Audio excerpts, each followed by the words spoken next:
Hi, I'm Jan Ozer. I'm meeting today with Brian Danzis, who is president of Seedtag in North America.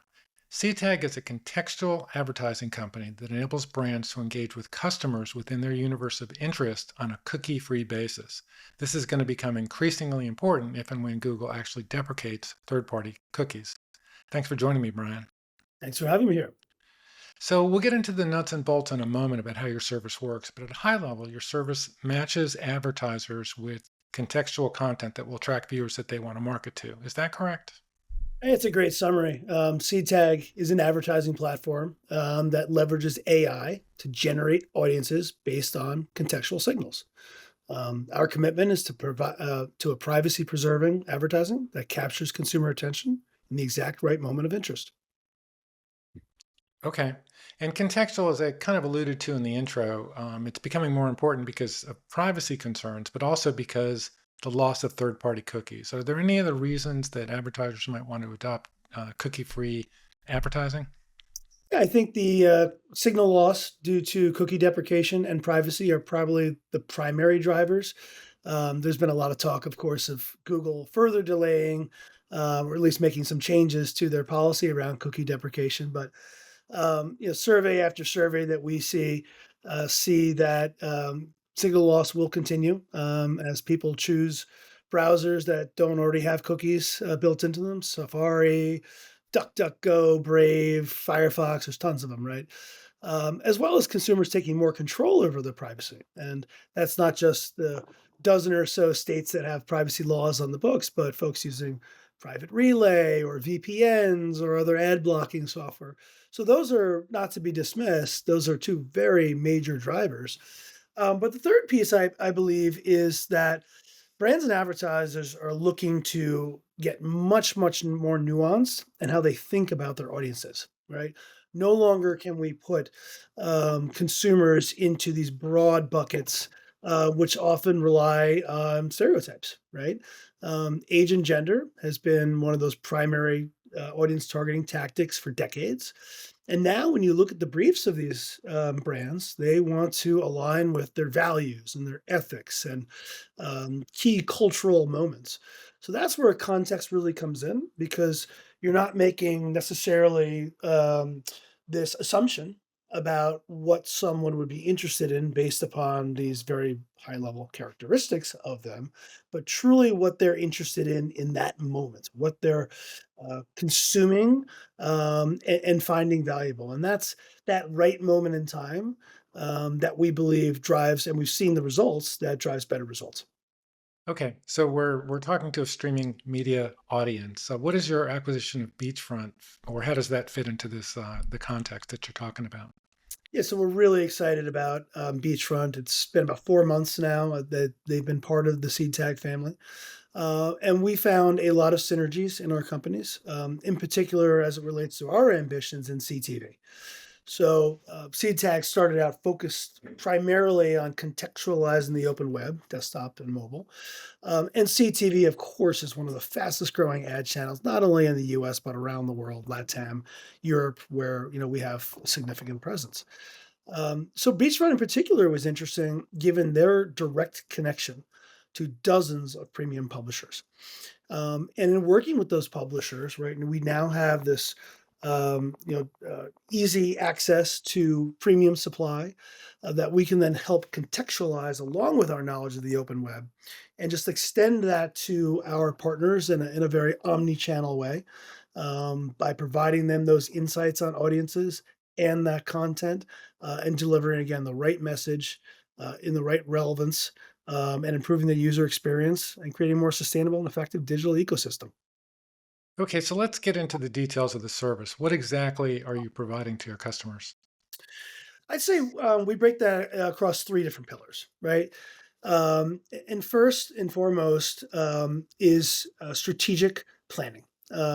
We have a service called Lab where we're able to work with agencies and brands to do some research on the brand's perception in the marketplace or that audience's interests across the universe, right? So this is super helpful in perhaps arguing against assumptions they made about their audience or where their competitors are or say, taking a broad category like sports and breaking it down into subcategories where they can potentially take share and gain greater connection to those audiences. So agencies find it interesting when they're pitching new business.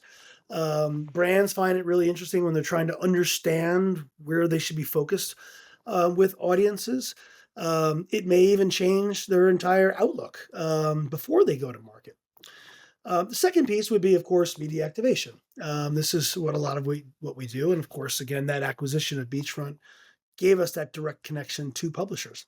So we are creating custom contextual AI built audiences that can come from paragraphs of detail on who that audience is, use our AI to create that custom segment, and then go find those audiences on the open web. Um, as our AI is, reading 60,000 articles a minute and finding all of that, all those URLs, all that those categories, and delivering premium media. We also have our AI power the decisioning on what ad to deliver. So that may include DPO, which ad unit should we deliver based upon scroll speed and the environment. It could include DCO, dynamic creative optimization.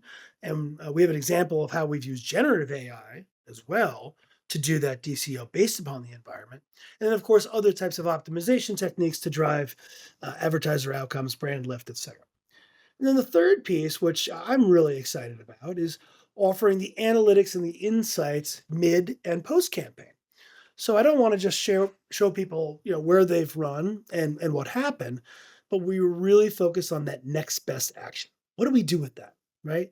What did we learn about the campaign that can perhaps influence their search strategy or create that feedback loop back to the overarching planning day zero recommendations, right, on how to optimize and create greater efficiencies around their channels and their audiences and their placements, et cetera. So it's a true feedback loop, flywheel, whatever you call it. But it starts from planning to media activation to those insights and recommendations with what to do next. It's a Oh, full stack solution. so we've got these 60,000 articles you're reading every day. If I'm selling sneakers or I'm selling wine, how does that help me put an ad in a video somewhere? Sure. Well, let's like the sneaker category. I don't think anyone is just selling sneakers anymore, Mm. right? You've got large,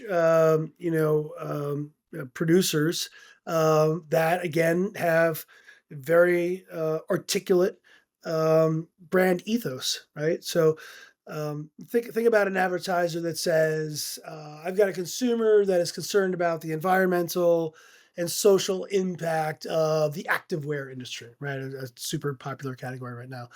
And they seek sustainably and ethically produced sneakers and other goods, right? So what do you do with that, right? 10 years ago. Well, you'd go out and probably just find some fashion and style content, right? Fine, that's easy. You could probably target active clothing, probably do some keyword targeting, right? Or third, you could take a broad category like environment, right? They're not all connected. You'd have to buy some publishers here and some publishers here, and attempt to use some stale third-party targeting that may not be accurate over here. But what we can do is take that brief, those two sentences I just provided you, put that into our AI, which has an OS, we call it Liz, and it's an operating system, literally copy and paste it, and it'll leverage different types of technologies as part of natural language processing, right? It'll have stop words. It'll use lemonization, right, to affect different knowing the tenses of words. It would do different tokening, right? Speech tagging, stemming, right? All these different techniques used to isolate what those words mean, what the sentiment is, and then go find the content out there that precisely captures, the meaning behind the words, right? And that has a huge impact on eliminating waste, right? By just targeting environment, it could be clean air, or pollution, or climate change. But we're talking about sustainability within the environment here, not just broadly the environment, right? And you wouldn't want to just target fashion and accessories because there may be negative articles about sustainability there.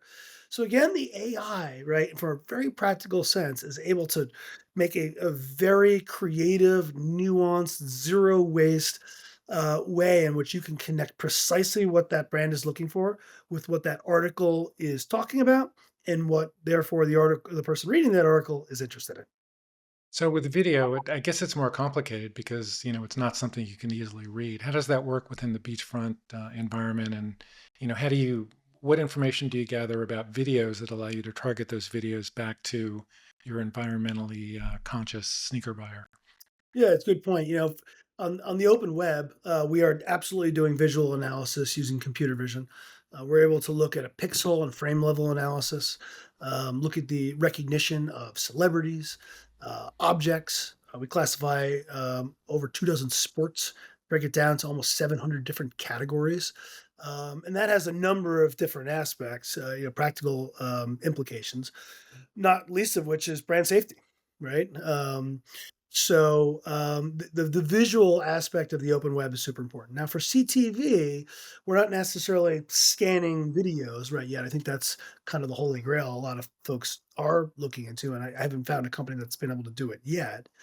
So, what we're doing with CTV is we're taking signals that we get from the publisher in the bid stream. We're also getting ACR data from the manufacturers, right? And then we'll be able to take our knowledge of the open web and those particular shows and go out and find out what may have been talked about a particular episode married all together. So I'll give you a practical example of why this matters, right?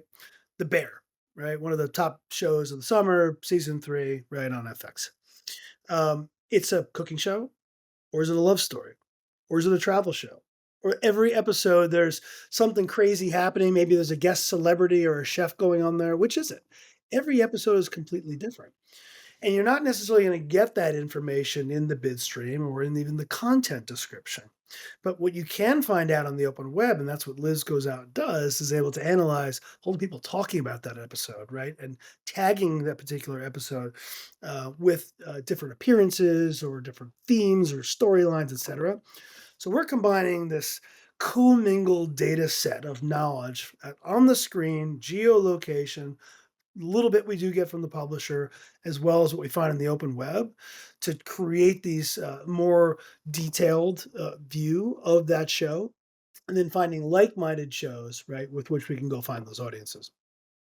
Okay. What type of results are you delivering for either the CTV or the other ad markets? What type of numbers of improvement, ROI, or other metrics are you citing?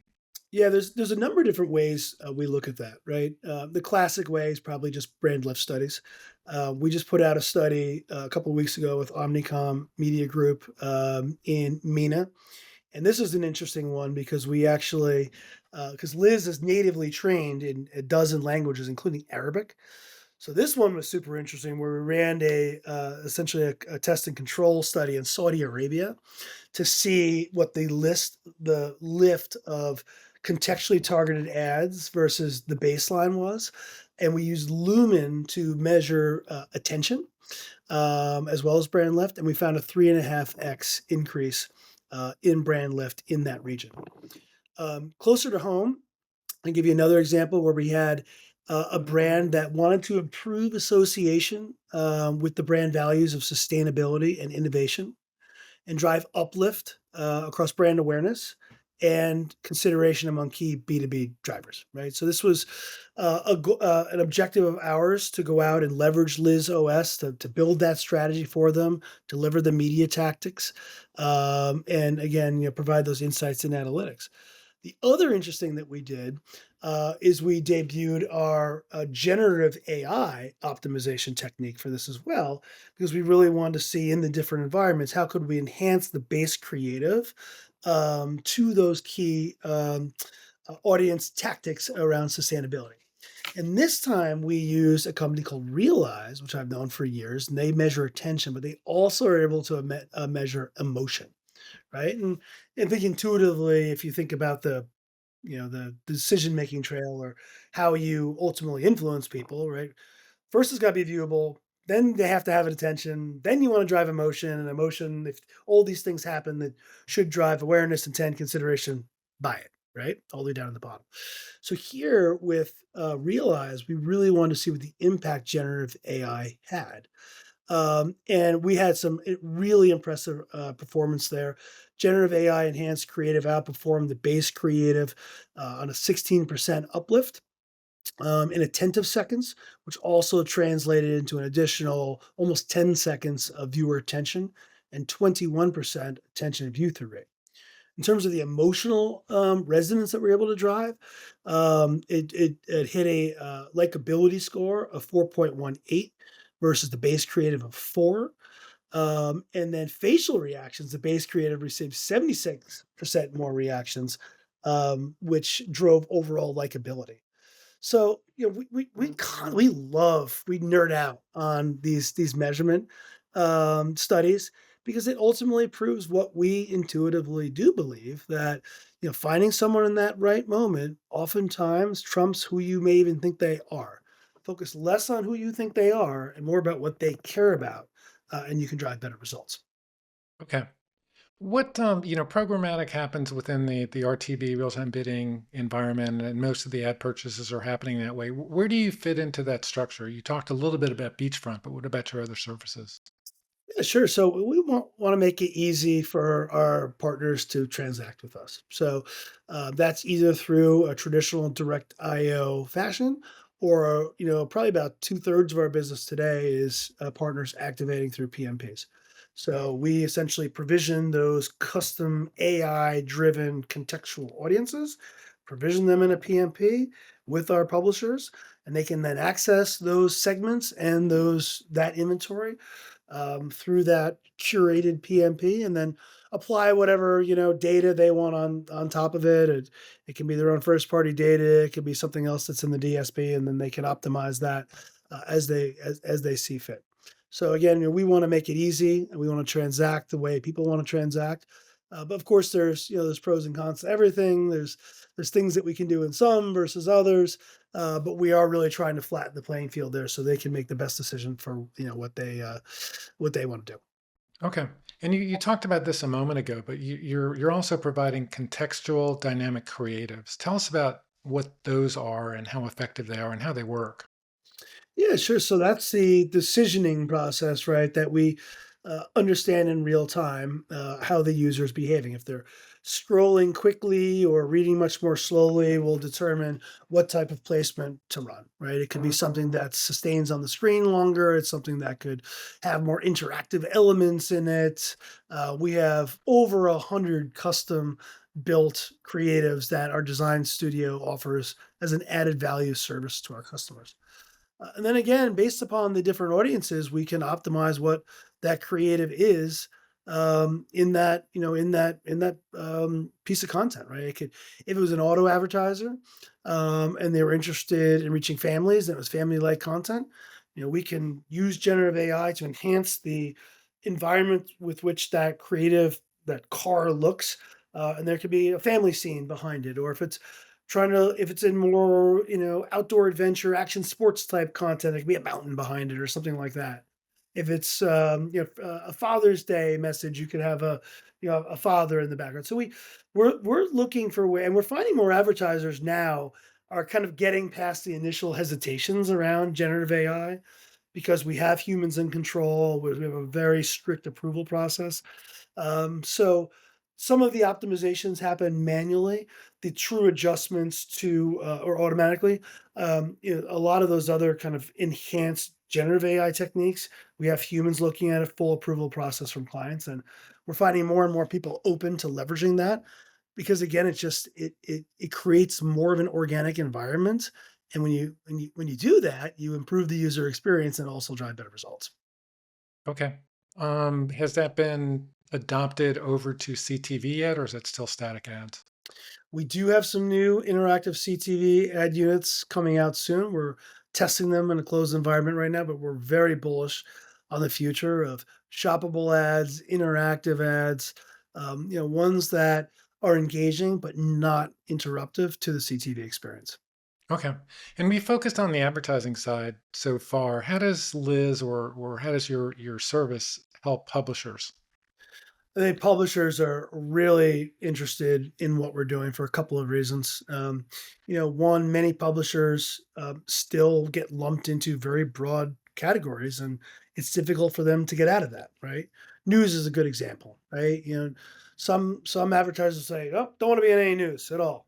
Well, what about financial news or what about family news, right? There's even gossip, it may not be highbrow, but it may not necessarily be, not brand safe, right? It's comfortable for others. So classifying news into new subcategories is helpful for them to kind of break through the perceptions or even misconceptions about the quality of news content and the brand suitability of it. But I'll give you an example too about a sports league that's one of our top publishers. And we went in to go see this sports league for a typical quarterly business review. And what we're able to show them is a breakdown of how we classified their content. Now, this is a sports league, right? So obviously it's sports, very genetic category, fine. But what was really interesting here is we were able to find content there that also talked about gaming. There was even financial content because the draft had just happened a couple of months ago, and there was articles about what some of these young kids that got huge signing bonuses were going to do with this payday. How do you plan for your future? How do you not blow it all, right? So now that's became super interesting because now that sports content could go now talk to a financial provider that wants to reach people that are trying to save for the future. So whether it's breaking down lifestyle or broad categories like sports, we help publishers unlock the power of their content and connect them with those brands that are interested in far greater nuanced bespoke audiences, and again finding that specific moment and doing that in scale. So that's a huge value for publishers, and we're really committed providing more insights on not only how their content appears, but even potentially ways in which they can create content that people are interested in, and what cultural moments people care about, and ways in which they can produce editorial that people are interested in. What's the range of CPMs that you saw? I don't know if you want to quote, $2 for this and $3 for that, but if base sports content was X, what is financial sports content? Is that 2X, 1 1.5X? Well, I mean, traditionally, as you get more granular with audiences, the scale diminishes and the cost would go up, right? Traditional supply demand dynamics there, but there's placements at every price. There's products for every price point, so we don't really like to pigeon ourselves into that. We like to customize our offering based upon the needs of our customer. Okay. Um, that's all I have. Listen, thanks for taking the time today. Appreciate it. It was fun.